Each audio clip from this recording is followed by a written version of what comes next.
Welcome to South TV. This is your host, Monica Kunseko Guta. I am here with Darlene.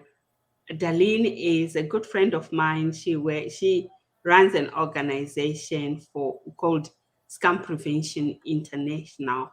We had invited an ex-scammer to tell us the reason why he went into doing that and what made him stop.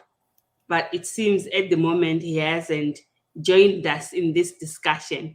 But prior to having this discussion, both myself and I have had an extensive discussion with him. So if in the event that he doesn't turn up at all, we have enough material to share with you so that you know what to look out for and just maybe an understanding of what is driving these young boys or young men to scam people.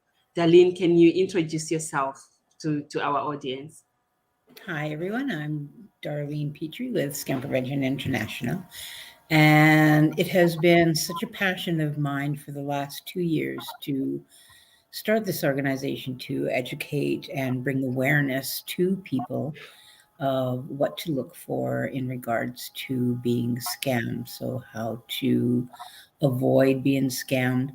And not just, I know lots of people think about scamming as in romance scams, but there are other areas as well. And so each person that is being scammed gets a different has a different job to do.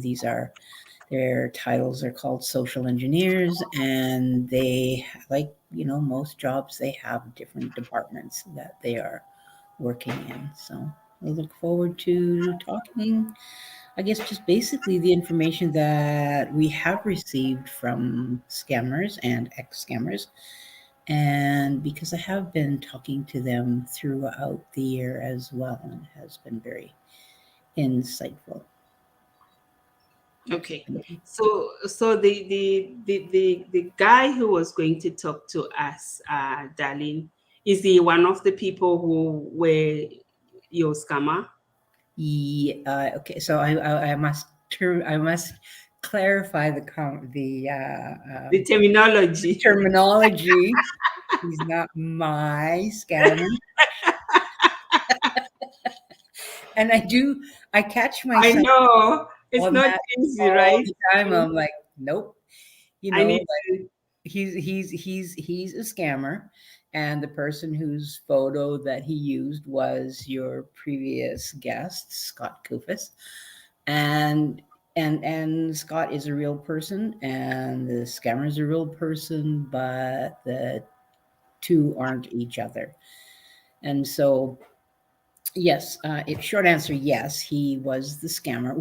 I have to say, he was one of the scammers because I have actually been approached by two of the young fellows that were scammers um, that outed themselves and said that, that they know that I know that they are a scammer.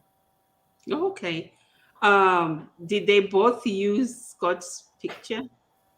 Yes, yeah, it was the same. It was the same scam, but with the same scam, there are a number of people who are talking to you when you are being scammed. So it's not just one person.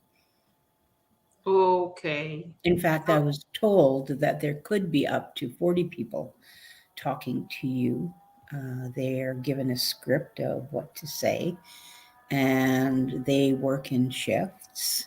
And that's how it is that they can talk to people 24 hours a day, is because it's scripted. They know what to say, and sometimes you can tell. Like, sometimes when I was reading the message, I think, gee, this sounds different, like this person. Mm, mm. But yeah, so for sure I have talking to two of the people who had scammed me. What are the age range or age? So the ages? first one was 20 and 21. He had a birthday during the time I was talking to him. And the other one, Like, do you know if it was a real birthday? yeah, I know his real birthday because he happened to use it in one of the emails that he had. So I know how old he was, and when I talked to him, he did look that age. The one that was supposed to be on today said that he's 37. However, I do think he's a little bit. I think he's younger than that. I think he's. We have video chat. I don't think he's 37. I have spoken to him as well. I don't think he's 37. I think he's about 23. Mm. Yeah, like he That does seem. Yeah, he seems like he seemed older than the other person. However, the younger person that I did talk to did seem to have more education okay. and And was very attuned to Bible. Like if we talked Bible, um, he knew right away. There weren't any times where there was where he'd say, "Oh, I have to go," and then have to go look up the information. He was able. He was right on. He knew. He right. knew the Bible Can you way imagine? better than he did. Can you imagine if you used that energy, the same Oh, energy and interest in doing something that is not connected to stealing from anybody? oh, I know. It would be so. I think he could go anywhere, rather than being scam, than being a scammer. I think he was very articulate when he spoke. When I did talk to him initially, he did show more remorse than the second person. The and if you're listening second person, like I'm sorry you didn't come on. I think you would have been very helpful to people. So sorry about that. I may have to put you on. Let you do Let me something. mute. Yes. Okay. So for those of you who are joining us, good morning, good morning, good day, Audrey, and others. For those of you who are joining us, we had invited an ex-scammer to come and talk to us and tell us what made him join this kind of. It's not even a job.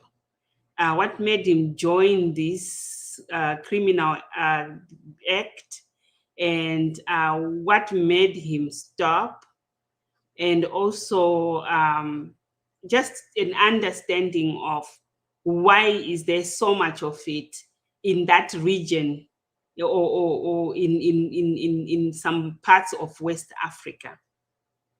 So initially he was keen, and then I think this morning he kind of started developing cold feet.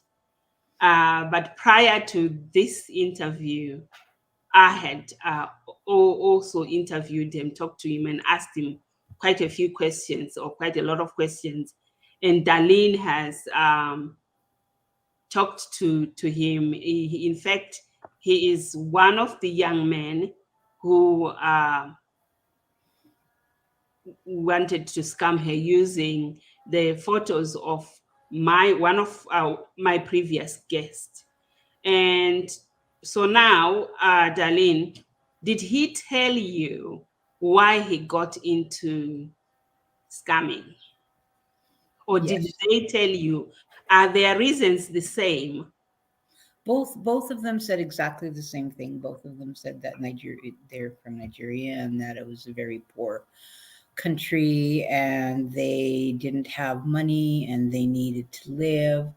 The first one said that he didn't have family. He was an orphan since he was 5. He lived with his aunt, but because he was older and he wasn't able to finish school, so he didn't have an education.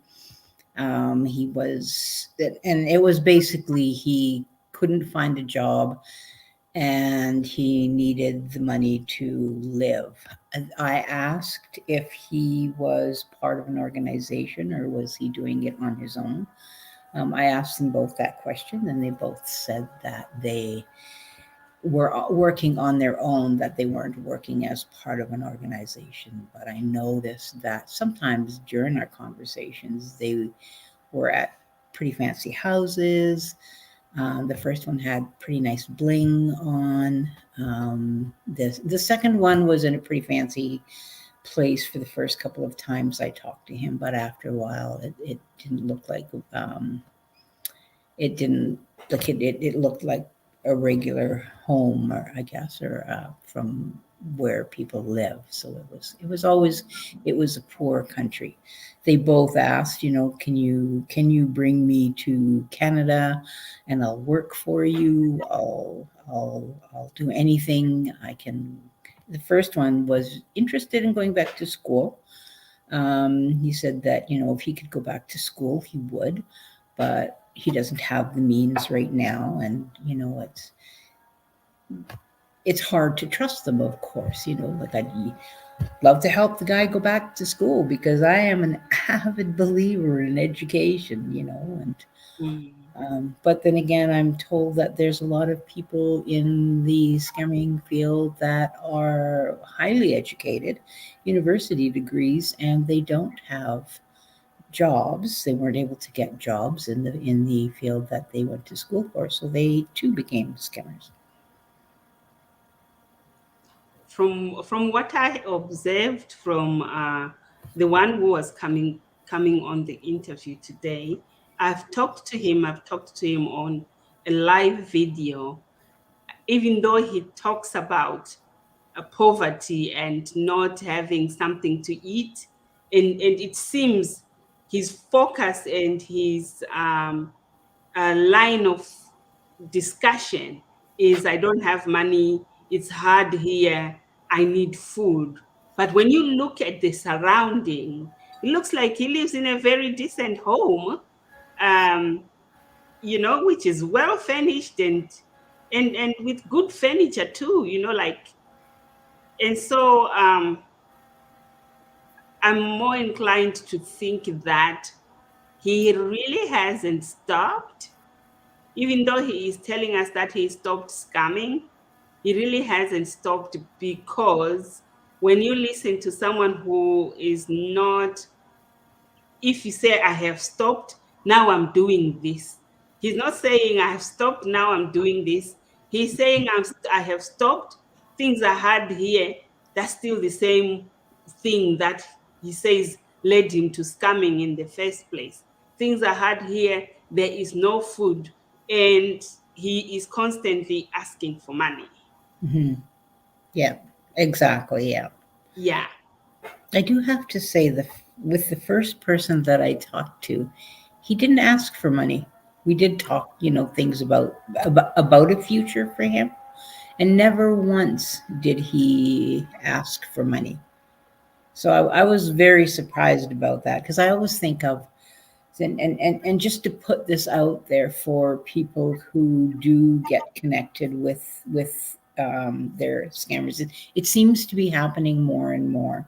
Scammers are coming out and saying, and talking to the people that they've scammed, and we view it as a part two of the scam. So they drained you dry. They couldn't get any more from you. And so they're trying a different way. They're still working on your compassionate side of you. The best. I always say they've taken the best part of a person and abused it, and that's the kind, the caring, the loving person. And so they're still working on that. And so it's still, they say they want to do things. Can you send me money? I know of a person who, tried to help someone, and still trying to scam her. So Mm. it's, it's, I feel bad for the one in however many that truly does want to get out of scamming, because that person, he or she, because it's both, he or she is not going to be believed that they truly want to get out of it and truly get the help that they need. I have, with the person that we have been talking to. I did send him a few links. I said, you know what, if you really want a job, here's some links. You'll be able to get a job in these areas, and some of them are online, or these are the organizations that will help you start a business. And it was specific. It was the 10 top places where people can get help to get jobs in Nigeria. So it was Nigeria specific. And so I did send that to him. And again, he get the call. I don't have money. I don't have food. I'm curious that the one that you say that he did not for once ask for money. At what point do you think he would then ask for it? I don't know. I have no idea at what point. I know his goal was to try to get to Canada. So Okay. I just sent him the links of the jobs that, what out of all the skills, because on the Canada for Immigration, they have what jobs are, what are the top skills needed to immigrate to Canada. So I sent him that link. I sent him the applications. I sent, so I sent him those things. I know some people think, well, why didn't you just report him? Yes, that's a question. That's a good question. Why did you just report them? I can ask that. You're too kind. I ask myself that all the time. And I don't know if it goes back to because he was 21, and I really don't have an answer. It's still something that something that I'm still working through, even though I'm with Scam Prevention International. It's something I'm still working through, because I don't know, because I should be, because what am I telling people? I'm telling people, as soon as you know there's a scammer, hang up. If you want to affect a scammer, and if you're trying to tick a scammer off, that's what you do. You block them, and but I think in a way, my excuse, I'm going to say is an excuse, is because I am getting information from them, and for my Scam Prevention International, so could be two things. Could be you are gaining information, or by nature you are a rescuer. Oh, for sure. Everybody who knows me, I'm a 100% rescuer, enabler. You name it. Yep, that's. Did I just say that live? Just did. Just did. I think most people they know you said are shaking their head. Yes, that is you, Darlene. Rescuers, they often see the best in people. They want the best in people. It's coming from the compassionate side of them. They want to give people a second chance, but they mostly end up getting burned. Oh yeah, because of their nature. Mm-hmm. The scammers, the narcissists, the abusers, they pull on those heartstrings, and they tie them, and they snap them, and they hurt you so bad. And so,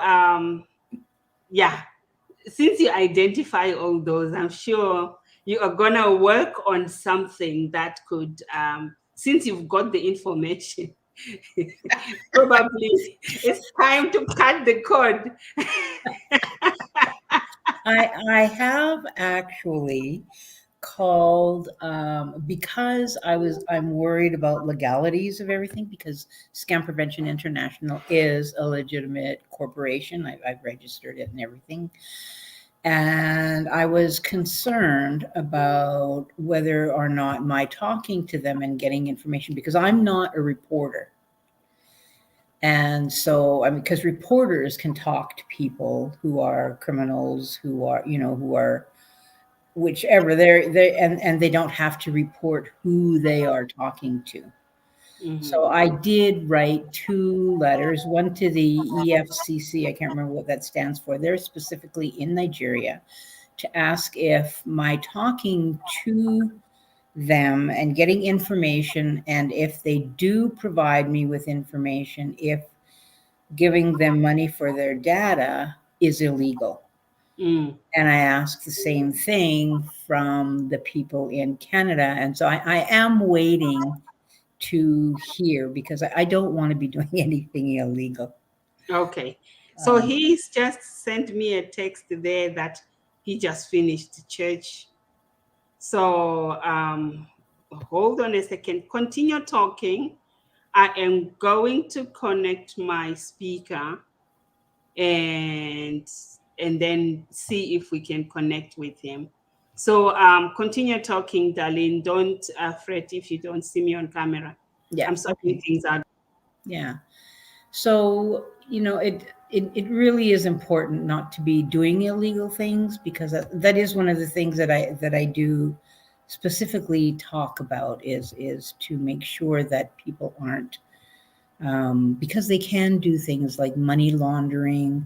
Money laundering is stuff that people have been arrested for, because in our society of the law, they don't recognize ignorance as a means of defense, that you do need to, that it somehow they expect that you will know, and you are following your sixth sense. Like, you really need to not be sending packages for people. And that's even after they've come out and said, oh, I really want you to be able to help me.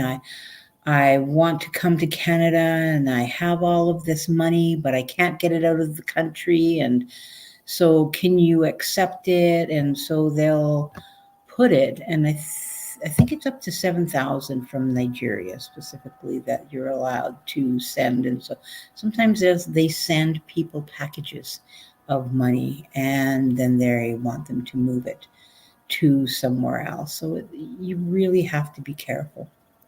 I need to be careful because, scam prevention is my business, and I do need to follow what I say. It can't be a do as I say, not as I do type of situation. So having to be able to support people, I can tell people how I feel. I can tell people the different, the different situations that I have been in. I have there is no only, I have been scammed through romance scam, and the term is also called catfishing. And so with that, I did make very poor choices, and I do have to say I made all the wrong choices once I found out that the person was also a scammer, because I told him of all the different ways. I told them that it is them. There are more than one person that you are talking to. So I did tell them that how I found out that they were a scammer. So it was very wrong that I would tell the scammer, because then I'm giving them an education of what to do. So he says he's coming from church. He's on his way home. He will call us when he gets home, probably 10 to 15 minutes. Someone here is asking, where do they get people's emails? So before we continue, Darlene, we have Wendy in the back office. Is she part of your team? Wendy? Yes. Yes. So can I allow her on the platform? Oh, absolutely. She'll be wonderful. Okay. Welcome, Wendy. Hi, Wendy. Oh, I hope we can connect with her. Good morning. Oh, we can't hear you.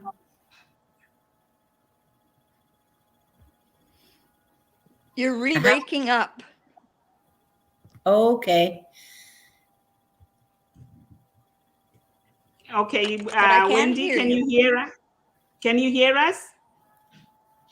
Yes, I can. Okay.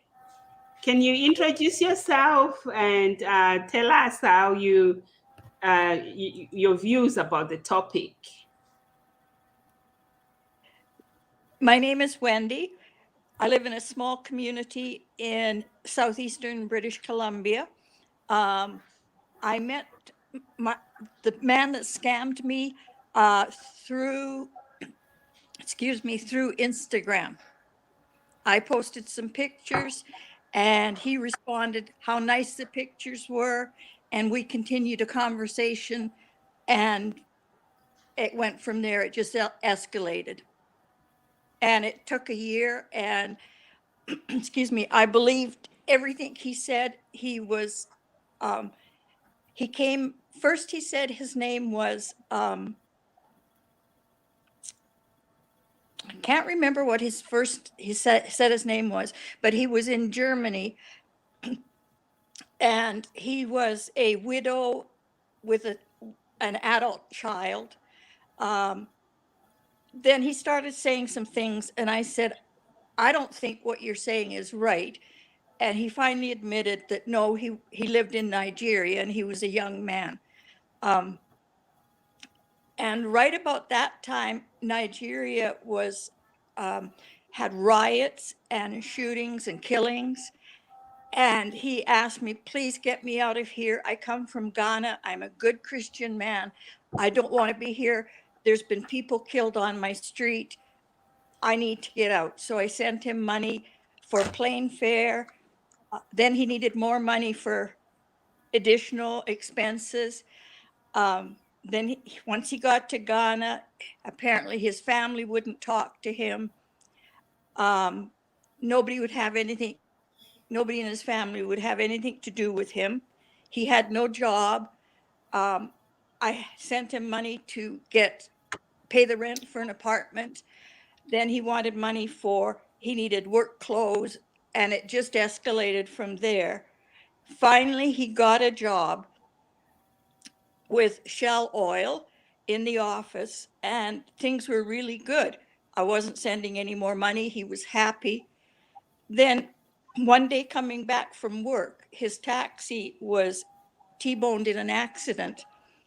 And of the five of them, including the driver, of the four of them, three men were killed, and he ended up in the hospital in a coma. I checked out the Accra papers and other sources, and there was no indication there had been a motor vehicle accident with three men killed. While in the hospital, he needed medication. He had no money. I paid for his medication. He needed x-rays. I paid for his x-rays.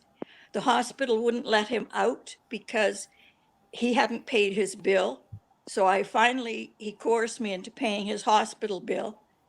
I paid his hospital bill. He needed a taxi to go back to his apartment. I paid for that. I sent him money for food. He was in his apartment for about 2 weeks and he had not paid his rent. And his landlord came twice to ask for rent. And the third time, now this is just what he's telling me. The third time, the landlord brought two heavy guys and they physically threw him out of the apartment. And all he was left with was his undershorts and his cell phone. And they put a big lock on his apartment door so he couldn't get his clothes, he couldn't get in. Nobody would help him. He ended up living in a cardboard box with no food, no water. And he lived like that for 2 to 3 weeks. His parents wouldn't help him, his brothers, his sisters, his aunties, his uncles. Nobody would help him. Only his auntie, who lived in Tamale, which apparently is about 350 miles away, but he didn't have any money to get there. and he couldn't go in his undershorts, so he needed clothes. I don't know the network. My heart is breaking for Wendy. I said, is there a Absolutely train? breaking for you, Wendy. I said, is there a train going there or a bus? No, I have to take 3 taxis. So I didn't talk to him very much. And the next thing he says, the police came and picked him up and took him to a rehabilitation center. And he sent me pictures of this rehabilitation center where there was probably 200 women on one side and about 200 men on the other side, all looking very healthy to me. Nobody looked like they lived on the street. Nobody looked hungry. It looked more like a church gathering, actually. And he said, I can't leave here. They won't let me leave here until I have a test for COVID. And if I'm negative, then I can leave. But that'll cost me $300. So Did you I send that? said, pardon me? Did you send the money for the COVID test? Oh, no, I didn't send him any money after he got kicked out of his apartment. No. And I said, gee, I hope somebody can help you because I can't. I'm a widow. I live on a fixed income, very small income, my little pension. And so he's stuck there waiting for somebody to pay for his COVID test. So I said, do you get, I checked out all the rehabilitation centers in Accra, and they all have beds, they provide food, they provide counseling.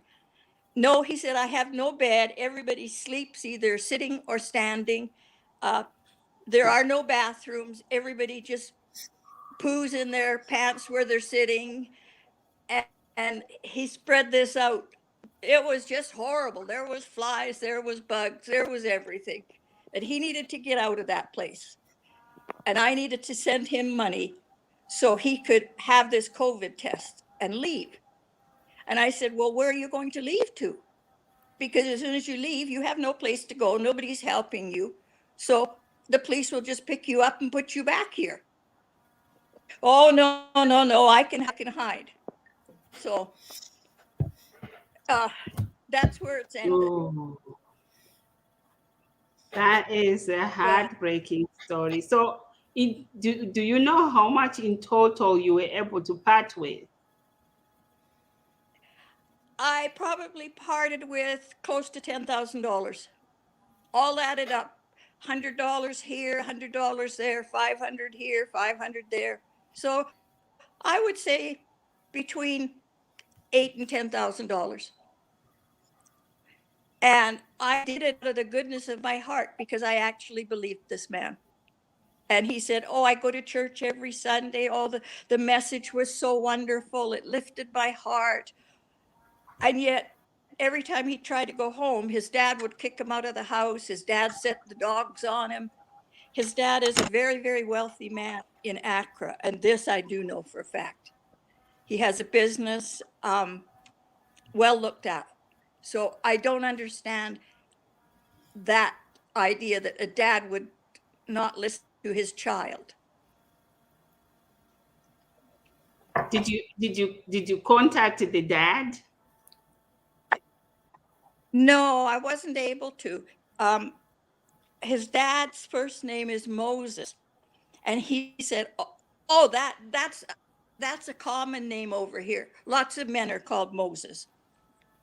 So I said, "Well, he has the same last name as you." "Oh, no, that's just using his name." So I've just been given a general runaround. So I've just washed my hands of it, and no, I'm not interested anymore. And it's been a year. Is there somewhere that people who have been scammed like that get emotional support or some sort of support? Because that is traumatic.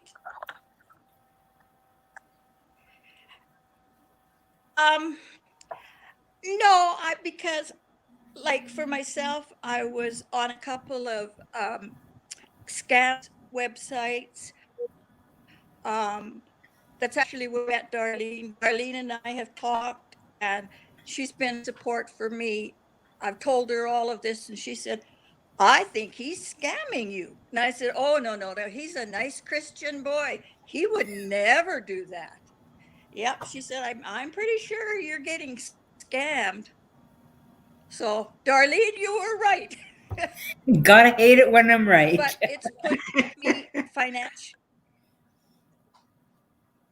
it's put me financially in a bad spot because I couldn't afford to lose that money. But that was a lot. That's okay. That's I've tried to learn from people, from those I've seen. Another lady on a scamming website, she had met a Russian oil magnate and lost $150,000 before she realized and found out that she was dealing with a scammer. So my money is just small beans compared to that. But I always think it's very sad, Wendy, because you're a very kind-hearted person and you like to help people, and yet, they take from you. Yes. And it makes it more difficult to trust the next person. But they are also taking more than money.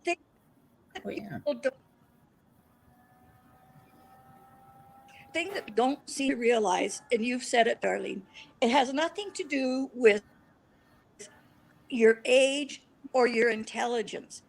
Scammers are everywhere. They're on news programs, they're on health programs, they're on you name it, they're there. And it starts out as an innocent conversation and it just escalates. And you think you're talking to somebody living in Montana or one of the American states or in Saskatchewan. And you're not. You're talking to somebody in probably Africa or not in Africa, because the scammers are all over the world. Yeah. I mean, they're in the States, they're in Canada, you don't know who you're talking to or where you're talking to them at. And so some people do get very scared because some of the scammers do get threatening. And so I'm always very thankful that never happened to you, that, that the person wasn't threatening to you at all. Because it does, when you're living by yourself, it's hard. But you live in a closed community. I think the best eye-opener was W5's program, The Invisible Man, which Canadian police finally broke open to the media. And I think that's got to be the best program out there. And I think every woman should watch that. Mm-hmm. But it does happen to men, and and it does happen to women. Like, on the I think when we first started talking, it was on through Social Catfish Facebook page, and they have quite a few men on their page now who are being scammed. And men are being scammed big time. I met a man on that same site that Darlene and I met, and he lost $15,000 to a woman he's an American, and he thought she lived 2 states away. But the same, I can't send you a picture, I can't do a video, FaceTime, Mm-hmm. And he kept sending her money because she kept promising, and she had a small child. She used the child as bait. The child would talk to him and, I need this for school. And wow. So they're pretty slick. They're pretty slick. It's a dangerous world out there, and really there's nothing that could stop a man who will use a woman's picture scamming another man and using the child. It's really getting dangerous out there. And wow. So let me read the comments, because there's some comments here for Wendy. Were you going out? Were you doing this out of love, in terms of helping a stranger due to the story he was telling you, or you had a relationship? You're breaking up so badly, I can't hear you. I can't. Were you doing this out of love to help the stranger, or you had gone into a relationship?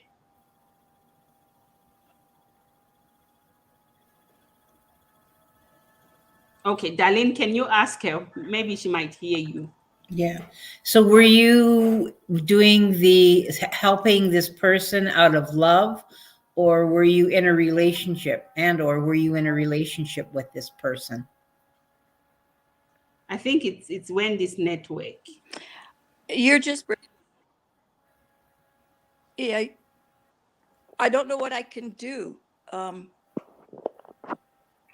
stop this. Can you hear us I'm now? having trouble. You're really breaking up. I can hear you. It's just broken up. Yeah. Love or relationship? Catch it quick. Pardon? Was it? Were you giving him money so that you're just helping, or you went into a relationship with him?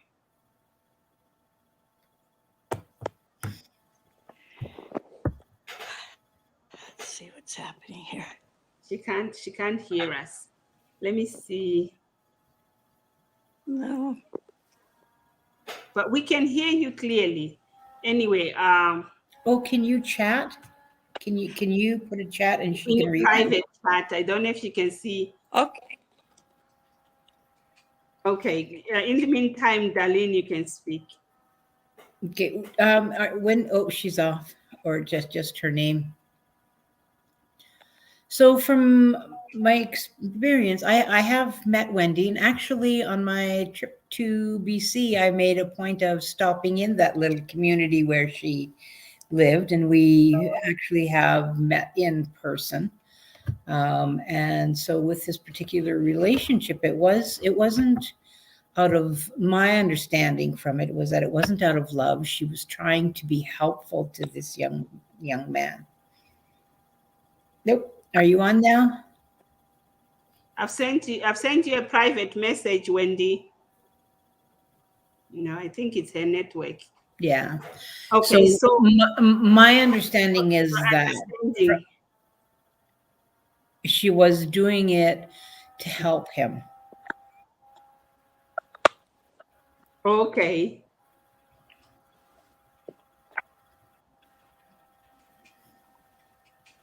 Okay, so our discussion was the ex-scammer speaks. So the ex-scammer just called us to let us know that he is on his way from church. So now let me see if he has arrived so that he can join us. I'm not sure, maybe in the next few minutes, he might be able to join us. He might be able to join us. So now we are talking to the two ladies who have had an experience of being scammed. Mm-hmm.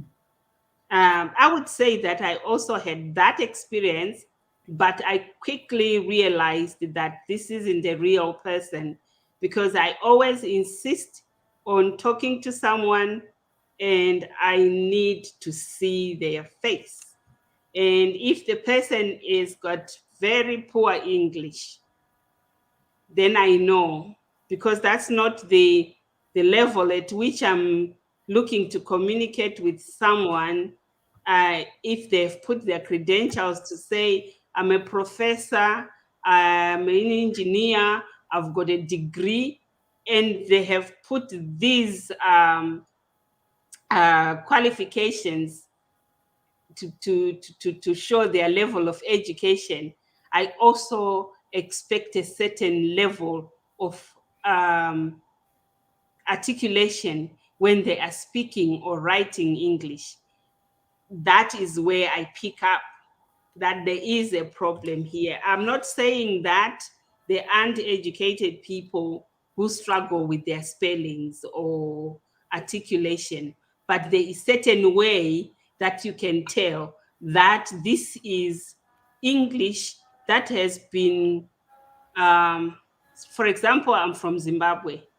I can tell when someone is writing their English in my language, because there's a way of writing English as English, and there's a way of writing English which is a direct translation as if somebody's speaking Shona in English.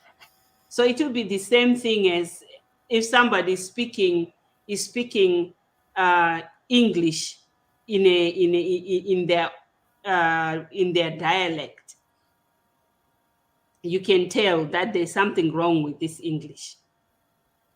And that is when I insist on seeing the person. So the person could just say something like, my camera is bad. How can a camera be bad? A camera is not a human being. A camera has got no feelings. A camera breaks down. But anyway, Darlene doesn't want me to say these things because she's like, don't give them tools to perfect their skill. Just one of many. But yeah, you just need to be a little wiser and see that there is something wrong here, but also your gut feeling will tell you that something is not right. Anyway, it looks like we have lost Wendy here, but I think from her story, we can see the gravity of how people are affected when a scammer takes a hook, manage to hook you. It takes a long time for you to unhook yourself because they have really worked on your emotions and they have really realized what makes you react, what makes you act, what they get to know you so quickly, and then they work with you slowly until you give up everything, including selling the house. Like the one who parted with $100,000. It is a lot of money, but even 10,000 is a lot of money because as a pensioner, she can't go back to work, and she was saving from her own pension, and that is really damaging to somebody, because they're not taking just the money, they are taking so someone here has got, okay, so he is here with us, so we're not going to show your picture. I'm going to call you Michael as you requested that we don't use your name. We are going to ask you a few questions. We have people here waiting for you. Can you say hello so that I'm sure that you can hear me? Hello?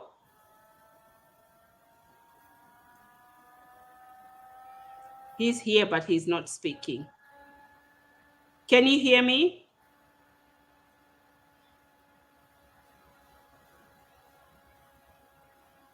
Michael?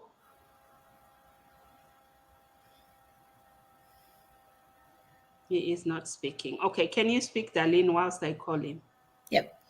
So I also wanted to let people know that with the scammers, it is something that they are trained at what they do. They have classrooms, they have buildings where they teach the scammers how to pick their targets, how to talk to their targets, depending on what it is that they are hired to do scamming for.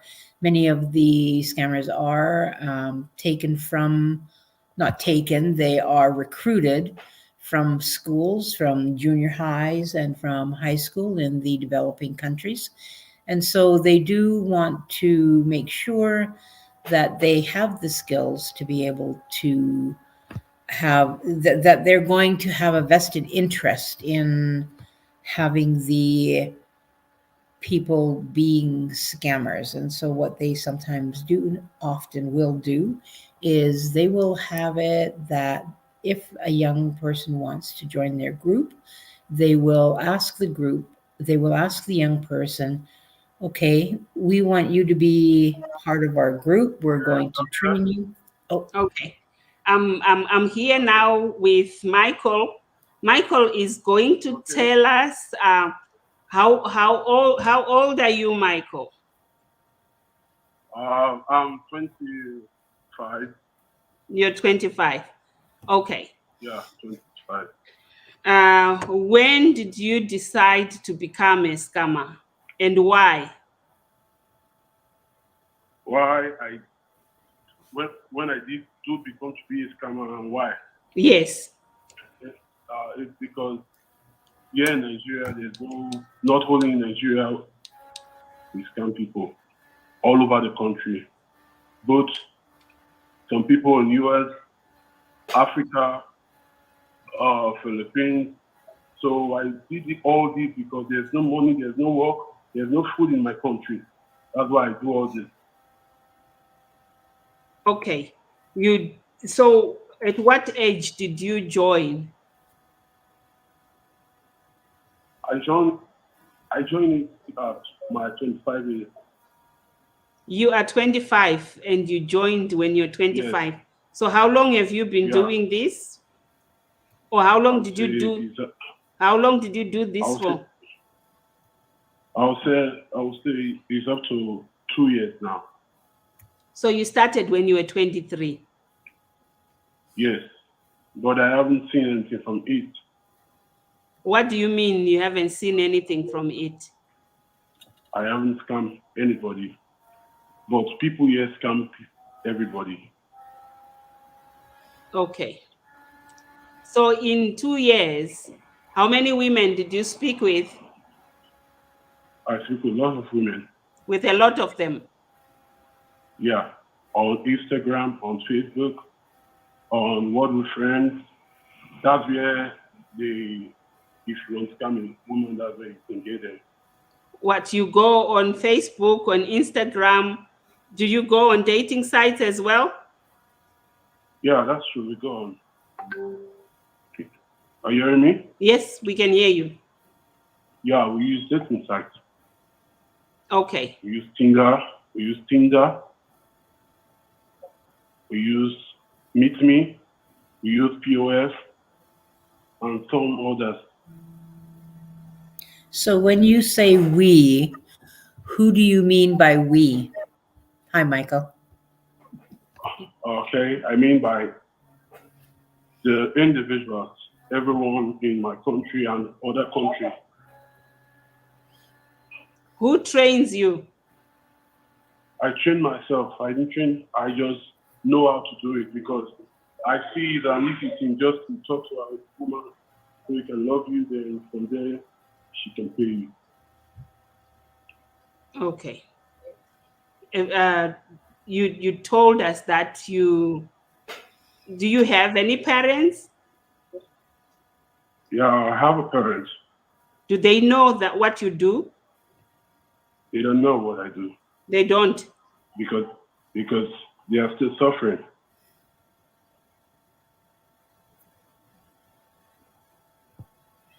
Okay. Are you hearing me? Yes, I hear you.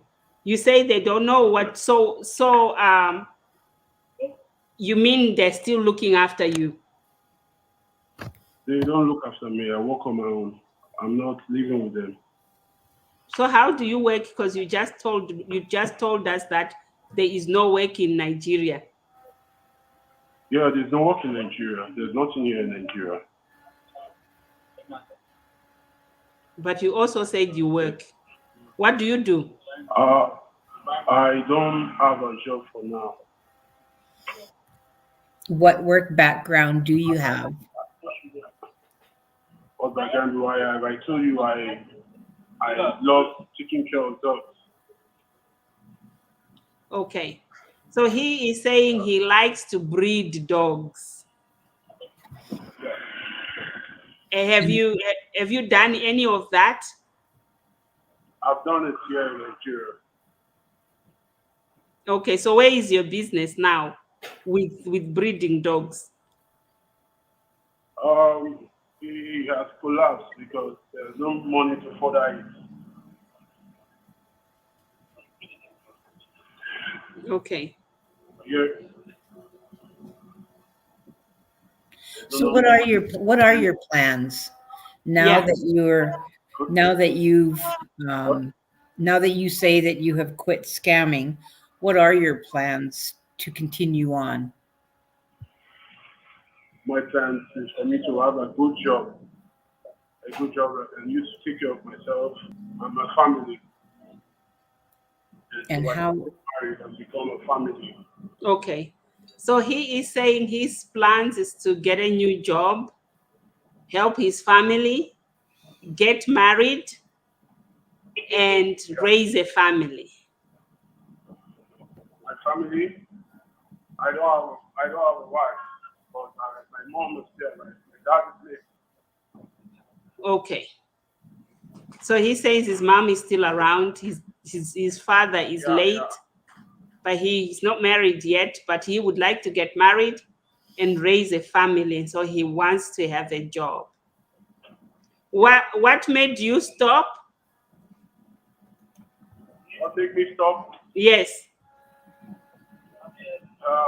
When I started talking to Darlene, she talked to me, why am I doing all this? So I realized what I'm doing is the wrong thing. I was thinking how those women feel if they are being scammed. Okay. That was why I changed. Okay.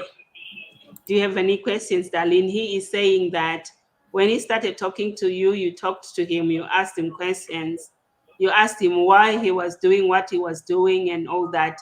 And he realized that he was affecting people's lives. And so because of that, he realized that he didn't need to continue as a scammer. Okay. So I guess at what point how can we help people to not be scammed? Is because my goal is for scam prevention. I can hear you. Okay, I'll repeat it to you. Darlene is saying that her goal is to help people stop being scammed. So what advice would you give to women to help them not to be scammed? Okay. You should stop receiving message from Facebook and other sites, any social media. Okay, let me. He is saying, okay, go ahead. All social media. You should stop. Okay. He says that women should stop receiving messages or accepting messages from any social media, because this is how they get hooked, and this is where the scammers are sitting waiting to get your attention. So this is his advice. What else should they look out for? I don't think I can say that now. Okay, you don't think you can say that now? Yeah, but I can say that to you later. Okay. Thank you very much for your time. I do have one more question. Hold on. Darlene has one more question. Okay. Go ahead, Darlene. So many women and men have a hard time getting over being scammed. Do you have any suggestions of what might help these people move on with their life and not feel that they have done something wrong by being scammed? Did you get that, Michael? You just read me to say. Okay. Let me say it again. Many women and men who have been scammed, they feel like they have lost something. What is your advice to them to help them get over the experience of being taken advantage of by scammers? They should have in case. They should do, okay. Okay.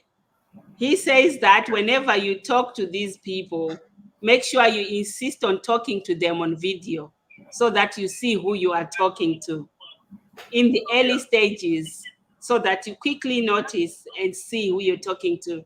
Thereby, you do not continue. Thank you very much, Michael. We'll connect with you later. Okay. Thank you.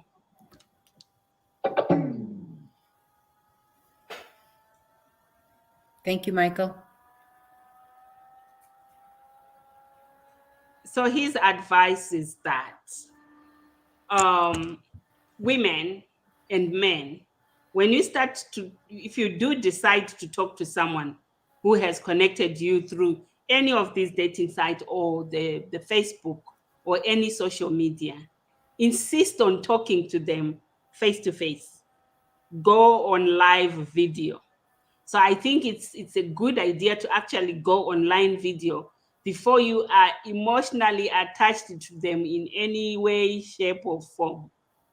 The first few days of contact, it is just a whole lot of sweet nothings, which are really nothing to you. You say, I only talk to people I see. And if they are not willing to come on camera, because they cannot pretend and bring the picture of the person, a picture is a picture. But behind the picture, there will be the real person. See the real person. Go ahead, Darlene. I do have one other thing too, is that you do really have to ask them while you're talking to them on video. There is an app that they can put a face in the app and it will look like that particular person. And so you really need to ask them to be doing stuff like, make the peace sign right now. Like our technology has gotten really good that even when they do have video chats, so it's also things like, let me see your surroundings, like have them pan the room that they're in, have them go outside and show you what does their environment look like outside, and ask them questions. Ask them, like, what's their favorite food? And if they say they're only a few cities down from you, like you can trip them up and say, yeah, I was at that city and I really liked eating at Sam's Kitchen. And if you happen to, and that there's no such place as Sam's Kitchen, maybe there is. And, they'll often say, yeah, I remember eating there. It was really good. So video chats are an excellent ask 24 to 48 hours, but don't rely 100% on them, because there's an app for that. Yes. Wow. I didn't know that. I just thought, the filters are just for fun. I didn't realize that they can actually apply the picture and use that. So don't just talk on the phone. Ask them to be on the laptop, because some of the apps are not on the laptop. So if it's a video call on the computer, there is none of that filtering. You get to see the real person. Oh my God. I think it might actually, because this topic, Darlene, in as much as people do not want to admit, but a lot of women or everybody has been approached, whether they followed through or not, but they've been approached by a scammer. whether they've gotten scammed or not, but they did got an approach from a scammer. Yeah. And Always report to the site. If you've been contacted yes, by a scammer, absolutely report that to the site. They eventually, I mean, they're not doing much about it, but if people just keep doing it, then they're going to have to do something about it. yeah, I think they're also overwhelmed because the scammers are not sleeping as well. And it seems for some it is they don't have a heart, they don't care, and they It's their don't job. It's their job. That's Mhm. what their job is to scam you. It's like when you work with your clients, if you're in the helping profession, you really care a lot about your clients, but at the same time, you're not in love with them. You're not, like you care about them, you're helping them, but it's not love that and so and that's who you are. Like, you're like the doctor patient or counselor person, except they're in the social engineering business. Mm. So you are their client, you're their customer, you're their bread and butter. There you have it. They want people to be their bread and butter, and so they don't care because all they want is food. Maita Puma here said that West African accent is your first alert signal.